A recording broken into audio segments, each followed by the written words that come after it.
this episode of How to Go Independent. This is Sean. I apologize for my voice today. Luckily, I don't feel nearly as bad as I sound. In fact, I feel great. So I'm glad you've joined us. Today I've got a solo show for you where I go through some articles from recent industry publications and kind of riff on the thoughts in those articles a little bit and add some commentary. If you come across any articles you'd like some thoughts on or hear my take on, please shoot them to me at sean@indiefa.com. Be happy to potentially include that in a future episode. Or if you have any questions or comments about past episodes, let me know. I'd really appreciate the feedback, and so far it's been mostly positive with a couple tweaks recommended, and I'll try to take those into consideration going forward. So without further ado, here we go.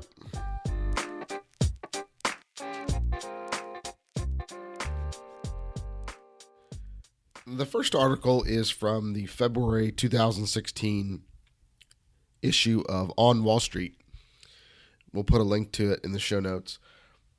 This is about a firm that may or may not have a bull on its as its logo, and may or may not have the initials ML, but will keep its anonymity intact. It's a article.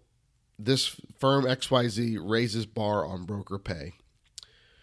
The wirehouse has recently unveiled comp changes to its more than 14,000 advisors. Among the biggest, core grid ranges will rise $50,000 for producers below $1.5 million.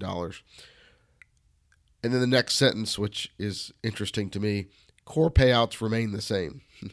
So core grid ranges will go up $50,000, but the payouts will remain the same. The way I read this, payouts will not remain the same, but the point is that the percentages are the same, just the bogeys are $50,000 higher. So again, for a lot of advisors who are looking to grow their business, this wouldn't mean much, and it might give them something to shoot for, which is great. But I think it's interesting that a $500,000 producer who's generating probably a pretty reasonable profit, at least in percentage terms for the firm, now has to bump his or her production by 10% just to break even. That lack of control and kind of somewhat arbitrary change, I think a lot of people find that alarming and disconcerting, and they should. A spokesman in this article is quoted as saying, "We are well positioned ahead of client expectations, new competitive realities, and regulatory requirements," which I'm not sure, that sounds like a bunch of nothing to me, and doesn't really discuss the payout at all. Our strategy remains the same, to build a consistent goals-based standard of care for all clients, which again, seems like that could be done without messing with the payout all the time.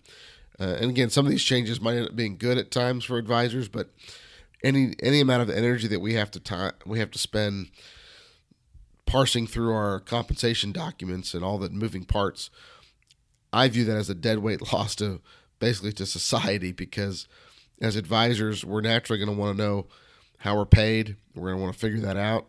Any business owner should. But that time is not served, doesn't really serve our families all that well, because we can't control those changes. Certainly doesn't serve our clients. And so I just don't see it as a productive use of time. Then one other point mentioned in this article about the change. Each advisor will now be required to make one client referral to another unit of Bank of XYZ in order to avoid a 1% grid pay cut. In 2015, the firm required only one referral per team. So basically just another not so subtle reminder that you will support the parent company, the bank that owns this investment firm, and otherwise you're gonna pay a little bit of a penalty. So I thought that was very noteworthy, as I didn't even realize there was a cost of not referring business to the bank there, but apparently there is. And then this last quote that ends the article from the spokeswoman makes me chuckle.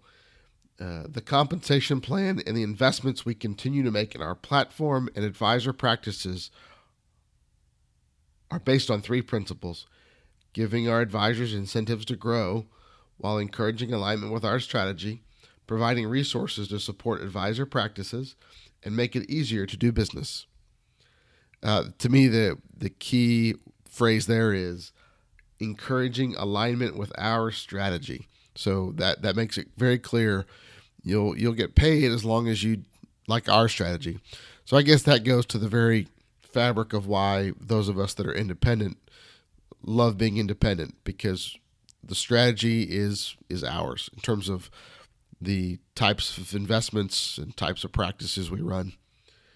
So again, many people obviously don't have a big issue with that, or there wouldn't be 4 or 5 very large wirehouse or employee firms still remaining with the size of assets they control. But for those of us that start to question that, I think that's a great window into how a major firm thinks. Encouraging alignment with our strategy.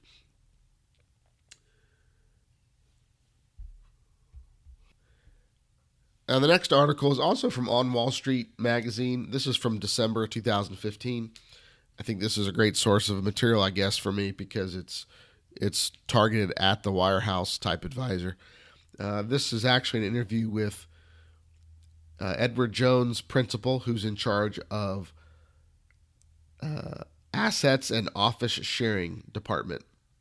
So this is about question and answer about their retirement plan. The headline of the title of the article is Making Retirement Rewarding. So it goes into asking this gentleman about how Edward Jones pays out their advisors when they leave the company. So Edward Jones revised its plan a couple years ago. I think many employee firms are realizing they probably need to up their game a little bit, since we as independent advisors can sell our practice on the open market. So the first question that he was asked is, how do you determine whether to split the assets up? So one of the comments is, then we ask our market analysis group to do a deep dive into that advisor's practice and on that community. So the fact that there's even a question if you split the assets up is interesting to me, because that makes it clear that as much as you may have built the business under the platform of your firm, there's going to be a question if those are going to be divvied up. And I think any asset, if you start to break it into pieces, you don't own it. If you don't have any say on who will take care of those clients that you've developed these long-term relationships with. Where are those clients? We want to make sure that the clients are deeply served in the market they live in. I read that as, hey, if your clients have moved out of town, we're not going to give you any say of, you might have a local colleague who you think will do a good job serving them from afar like you did, but we're not going to allow that. That's the way I read that. In the question and answer, as you can imagine, he's asked, how much do they get? I'd rather not give you exact dollars or percentages, which of course is, we're not going to publicize that because then other people would have access to it. But then here's an interesting comment. We don't buy and sell books. So in other words, these aren't really assets of the advisors for us to give them market value, is the way I read that.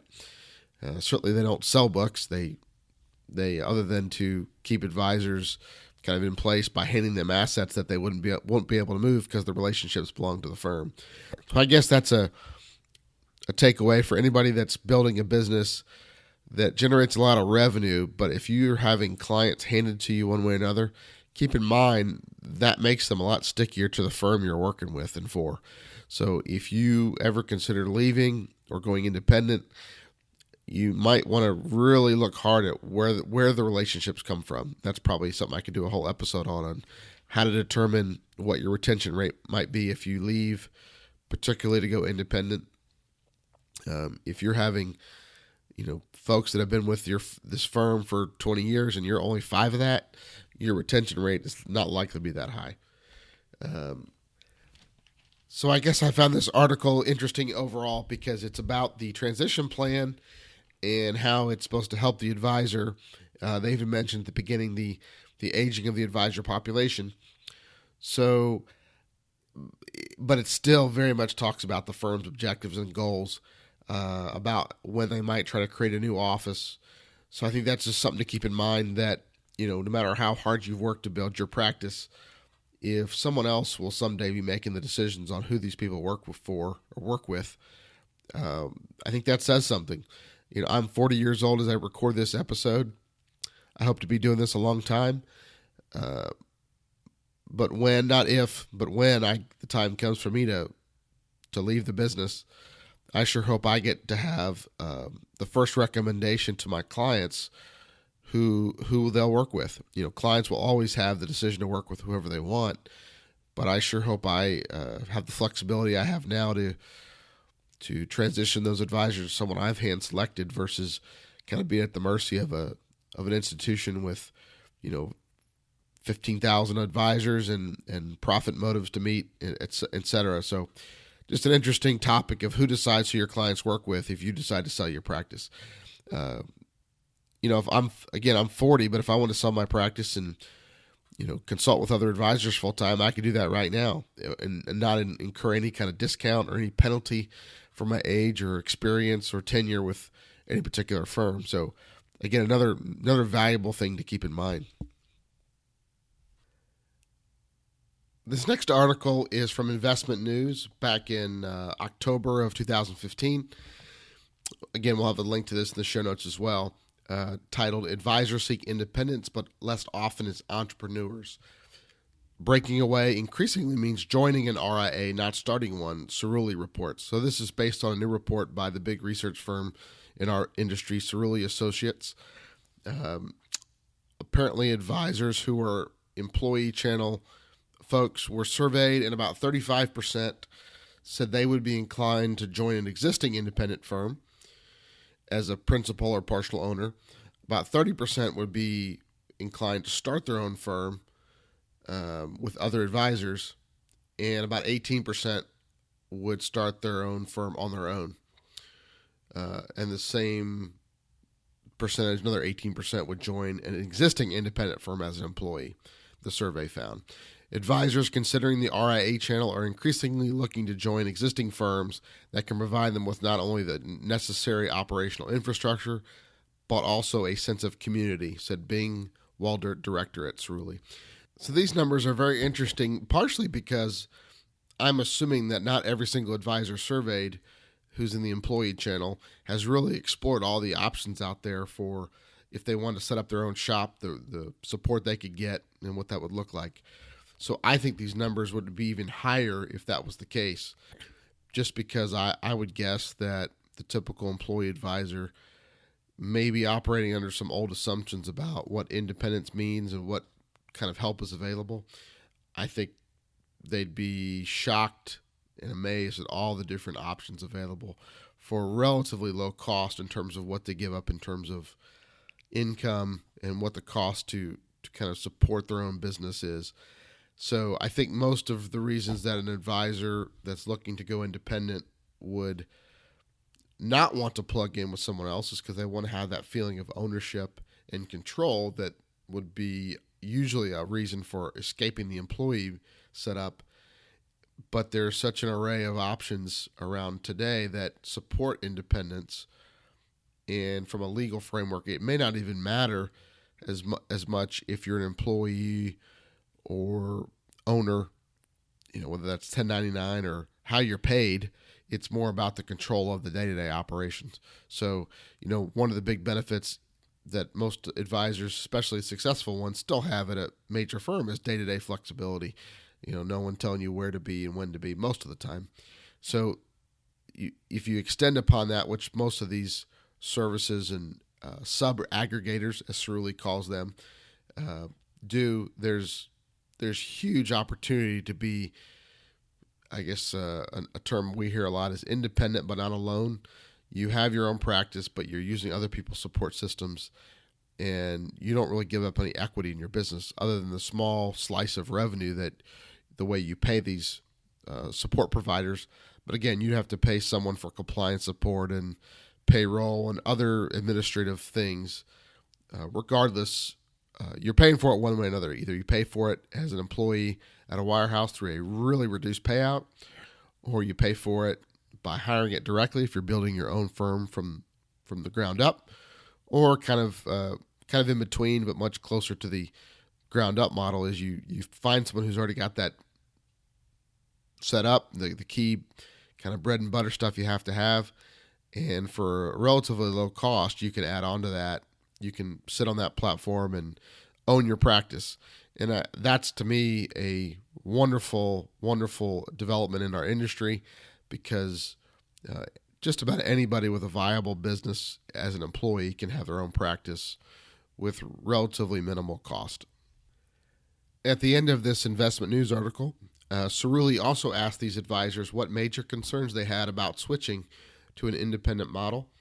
About 54% cited losing clients, 45% said having to deal with more compliance issues, 38% cited having to take on more operational responsibilities, and 36% worried about greater technology duties, the survey found. So again, that's interesting, as the losing clients is certainly something to consider. That's, in my opinion, far and away the issue is, are you going to retain your relationships? Because if you're not, the rest of this stuff doesn't matter. And if you are, the rest of this stuff can be addressed. So as I said, I think the operational and infrastructure firms, somewhat like I've helped put together, a lot of this is what we do, and the big broker-dealers do it as well, helping with compliance issues, operational responsibilities, technology guidance. Certainly there might be more than you have in an employee firm, but I don't think it's anywhere as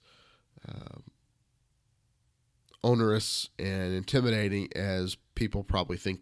As the cost of technology has come down, the choices for getting compliance and operational help are there's a lot of choices. In fact, that's maybe one of the only downsides is there's so many choices, it's hard to sort through sometimes. And then the last note in this article says the same report found that on average 72% of clients follow advisors who have moved in the past 3 years to their new firms. So I typically quote, with a bunch of qualifiers, like if you're doing what you need to do, if your clients likely like you, if you didn't inherit them all, I think an 80% retention of assets is very reasonable 6 months out. So this says 72% of clients. I'm not sure if that means households or if that really means client assets, but somewhere around 80% I think is a good target for various reasons, but it's good to see this article quoting a number that's fairly close to that.